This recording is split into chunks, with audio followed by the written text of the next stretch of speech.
Welcome guys to my wonderful channel.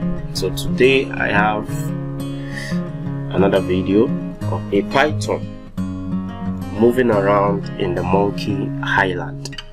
Okay, so the python is being watched by the monkeys so that they will not get hurt.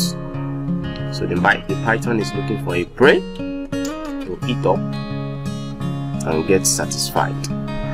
So you can see how the monkeys are trying to secure themselves from this python, because any slight mistake, the python can easily pick any of them and swallow up. So they need to